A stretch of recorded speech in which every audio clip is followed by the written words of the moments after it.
Babat Manik Angkeran. Sebagai pendahuluan cerita, diceritakan di kawasan Jawa ada seorang pendeta mahasakti bernama Danghyang Bajrasatwa. Beliau memiliki seorang putra laki-laki yang bernama Danghyang Tanuhun atau juga dikenal sebagai Mpu Lampita. Mpu Lampita adalah seorang pendeta Buddha yang sangat pandai, bijaksana, dan memiliki kesaktian luar biasa seperti ayahnya. Danghyang Tanuhun memiliki 5 orang putra yang sangat dikenal keutamaannya. Kelima putra ini disebut Pancatirta yang masing-masing memiliki peran penting dalam sejarah dan keagamaan di Bali. 1. Mpu Gnijaya. Putra sulung Danghyang Tanuhun ini mendirikan sebuah pasraman di Gunung Lempuyang Madya, Bali Timur. Beliau datang ke Bali pada tahun Isaka 971 atau sekitar tahun 1449 Masehi. Dari Mpu Gnijaya inilah muncul keturunan yang dikenal sebagai Sang Saptaresi, 7 pendeta yang menurunkan keluarga besar Pasek di Bali. 2. Mpu Semeru. Putra kedua mendirikan pasraman di Besaki, tiba di Bali pada tahun Isaka 921 atau 1999 Masehi. Beliau memiliki seorang anak angkat bernama juga dikenal sebagai Mpu Drayaka, yang kemudian menurunkan keluarga besar Pasek Kayuslem. 3. Putra ketiga ini mendirikan pasraman di Dasar Gelgel, Klungkung. Beliau tiba di Bali pada tahun Isaka 922 atau 1000 Masehi. 4. Pukuturan. Putra keempat adalah seorang tokoh penting dalam sejarah Bali. Beliau tiba di Bali pada tahun Isaka 923 atau 1001 Masehi dan mendirikan pasraman di Silayukti, Teluk Padang-Padangbai, Karangasem. Mpu Kuturan dikenal sebagai pendeta pendamping Raja Bali, Maharaja Sri Dharma Udayana Warmadewa. Ia juga dikenal sebagai perancang Samuan III di Gianyar, tempat bersatunya 3 sekte agama Hindu di Bali. Selain itu, Mpu Kuturan merancang sistem desa pakraman, desa adat, dan kahyangan 3 pura desa, pura puseh, pura desa, dan pura dalem. Konsep ini masih diwarisi masyarakat Bali hingga kini. Beliau juga mendirikan banyak pura termasuk Sat Kahyangan dan Kahyangan Jagat di seluruh Bali. Namanya tercantum dalam berbagai prasasti dan lontar yang membahas tata cara upacara, sesajen, serta Asta Kosala Kosali, panduan tata ruang bangunan di Bali. Atau kutipan prasasti menyebutkan, Ida sane ngawen tenang pawarah warah silakramaning buana ruanista madya utama. Artinya Mpu Kuturan mengatur tata cara dunia berdasarkan mikro dan makrokosmos dalam tingkat nista, madya, dan utama. Ia juga merancang pura-pura utama di Bali seperti Pura Puseh, Balai Agung, Ulun Swi, dan Dalem sehingga para dewa berstana di Sat Kahyangan. Pubarada. Putra bungsu menjadi pendeta kerajaan Prabu Airlangga di Kediri, Jawa Timur. Beliau berdiam di Lemah Tulis, Pajarakan, sekitar tahun 1000 Masehi. Ida Danghyang Sidimantra dan Manik Angkeran. Diceritakan, dari kelima putra Danghyang Tanuhun, salah satu keturunan mereka yang terkenal adalah yang juga dikenal sebagai Mpu Bekung. Nama Mpu Kung diberikan karena beliau pada awalnya tidak memiliki keturunan. Namun, karena keinginan yang kuat untuk memiliki penerus, beliau melakukan upacara homal pemujaan kepada Sang Hyang Brahmakunda Wijaya.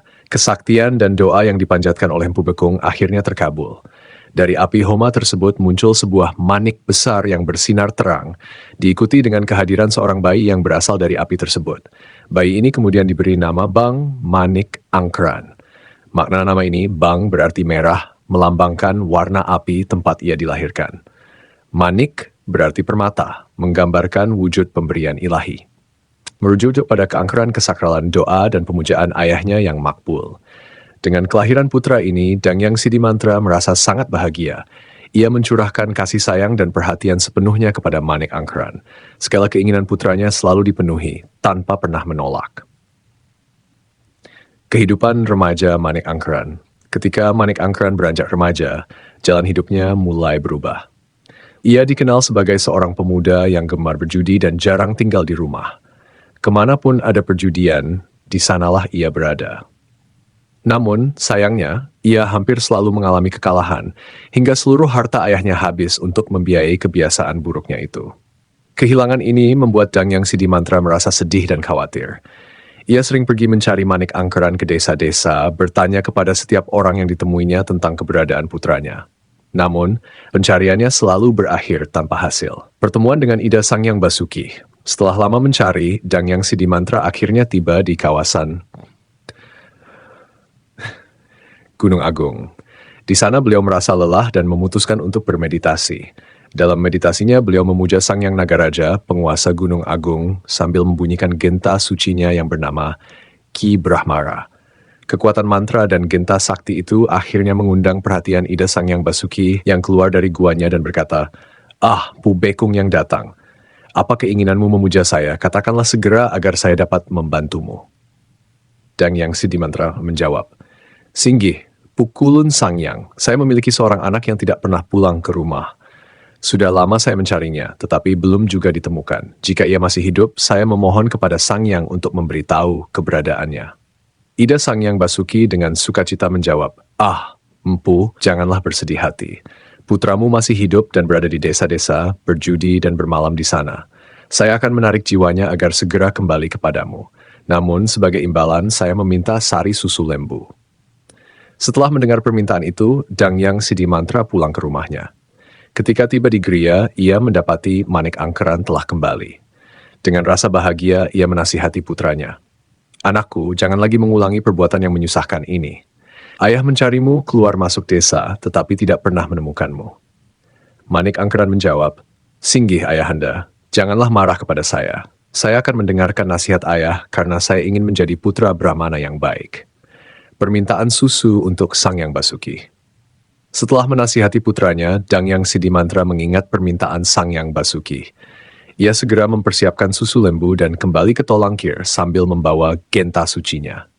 Sesampainya di Tolangkir, ia memuja Sang Yang Basuki dan mempersembahkan susu lembu seperti yang diminta.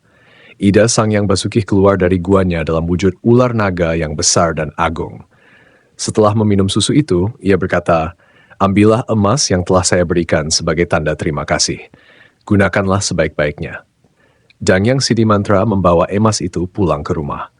Namun, ketika Manik Angkeran mengetahui ayahnya membawa emas, ia mulai mendesak untuk mengetahui dari mana asalnya. Awalnya, Dang Yang Siddhimantra enggan memberitahu, tetapi karena kasih sayangnya, ia akhirnya menceritakan segalanya.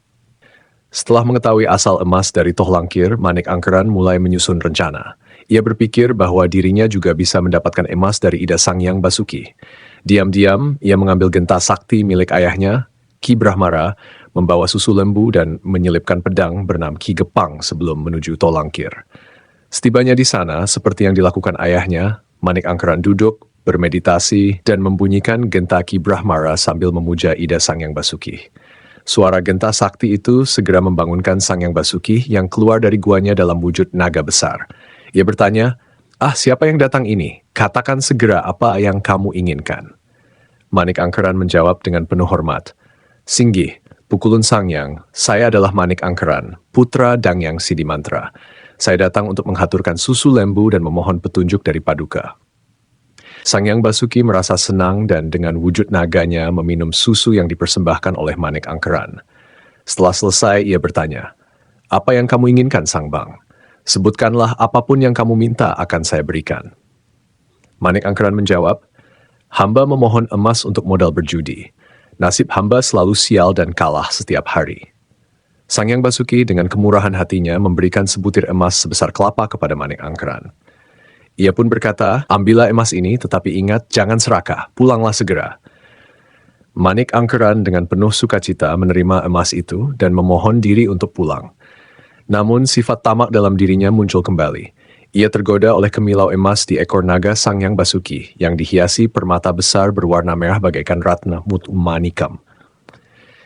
Saat Sang Yang Basuki hendak masuk kembali ke guanya, bagian tubuhnya yang panjang membuat ekornya masih berada di luar. Melihat kesempatan itu, Manik Angkeran menghunus pedang Ki Gepang dan memotong ekor naga tersebut. Permata besar dari ekor itu segera diambil dan dibawa kabur oleh Manik Angkeran. Murka Ida Sang Yang Basuki. Tindakan Manik Angkeran memotong ekor Sang Yang Basuki membuat naga agung itu murka. Merasakan ekornya terluka parah, ia keluar dari gua dengan mengaum keras. Melihat Manik Angkeran yang melarikan diri dengan permata itu, Sang Yang Basuki menyemburkan api dari mulutnya, mengarah kepada Manik Angkeran. Api itu membakar tubuh Manik Angkeran hingga menjadi abu. Tempat di mana tubuh Manik Angkeran menjadi abu kemudian dikenal sebagai Cemara Geseng dan menjadi lokasi pura Manik Mas di kawasan Besakeh. Sementara itu, permata besar yang diambil Manik Angkeran ditempatkan sebagai pusaka di Pura Dalalem Bebalang, Bangli. Kesedihan Dangyang Siddhimantra. Dangyang Siddhimantra merasa gundah karena putranya tidak kunjung pulang. Ia memutuskan untuk bermeditasi dan memohon petunjuk melalui kesaktiannya. Dalam meditasinya, ia melihat bahwa putranya telah menjadi abu di Tohlangkir akibat perbuatannya yang tamak. Dengan rasa duka yang mendalam, Dangyang Siddhimantra segera pergi ke Tohlangkir. Sesampainya di sana, ia menemukan Abu Manik Angkeran dan Gentaki Brahmara yang tergeletak di sampingnya. Ia menyadari bahwa ini adalah hasil dari keserakahan putranya. Namun, sebagai seorang pendeta yang penuh kasih sayang, Dangyang Siddhimantra tidak ingin putranya terjebak dalam penderitaan. Ia pergi ke depan Gua Sangyang Basuki untuk memohon ampun dan menghidupkan kembali Manik Angkeran. Permohonan kepada Ida Sangyang Basuki. Setelah duduk bermeditasi dan membunyikan Gentaki Brahmara, Dangyang Siddhimantra memanggil Sangyang Basuki. Naga besar itu keluar dari guanya dan bertanya, "Ah, Mupu Bekung, apa yang membuatmu datang kembali ke sini?" Dangyang Siddhimantra menjawab dengan penuh hormat, "Singgih, Pukulun Sangyang. Saya memohon ampun atas kesalahan putra saya, Manik Angkeran, yang telah merugikan Paduka. Saya juga memohon belas kasih Paduka untuk menghidupkan kembali putra saya." Sangyang Basuki yang mengetahui kebijaksanaan dan kesaktian Siddhimantra setuju dengan syarat. "Baiklah Mupu, saya akan menghidupkan putramu, tetapi ia tidak dapat tinggal bersamamu lagi.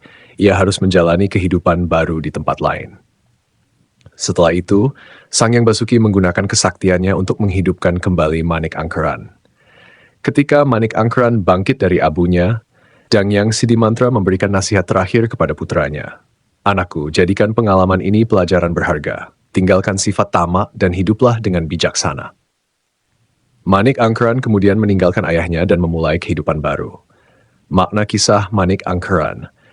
Kisah ini mengajarkan pentingnya mengendalikan hawa nafsu, terutama sifat tamak, yang dapat menghancurkan diri sendiri. Selain itu, kisah ini juga menunjukkan kasih sayang seorang ayah yang tetap memberikan pengampunan meskipun putranya melakukan kesalahan besar.